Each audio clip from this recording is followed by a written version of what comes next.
Halo teman-teman, apa kabar? Pastinya masih dalam kondisi baik-baik saja kan dan sehat walafiat ya. Amin, ya rabbal alamin. Eh, oke, kembali lagi sama saya.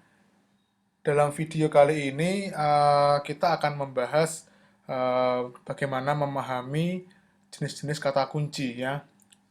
Tentu saja kita akan menggunakan macam-macam kata kunci ini untuk menggunakan di iklan Google Ads, khususnya di jaringan penelusuran. Oke, pertama bagaimana sih cara kerja pencocokan kata kunci ini? Ya, pasti ini masih menjadi dilema bagi sebagian teman-teman pastinya ya.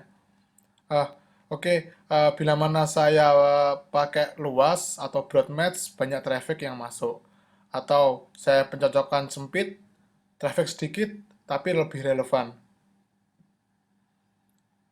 Nah, sebaiknya nih kita menggunakan yang mana sih sebenarnya?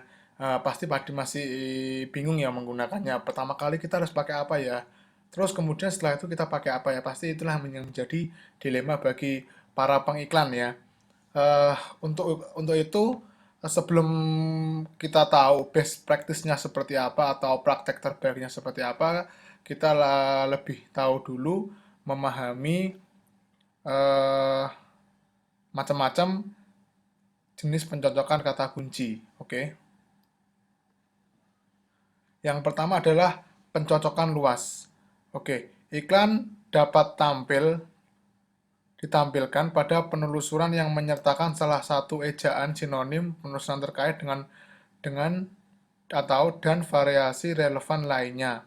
Misalkan toko bunga, dia akan muncul bila ada pencarian toko bunga atau lagi toko bunga Jakarta, toko bunga online, jual bunga, alamat toko bunga ataupun rangkaian bunga. Jadi misalkan ada toko saja atau bunga itu iklannya pasti akan muncul. Nah, di setiap pencocokan kata kunci ini akan mempunyai nilai positif atau negatifnya atau kelebihan dan kekurangannya ya.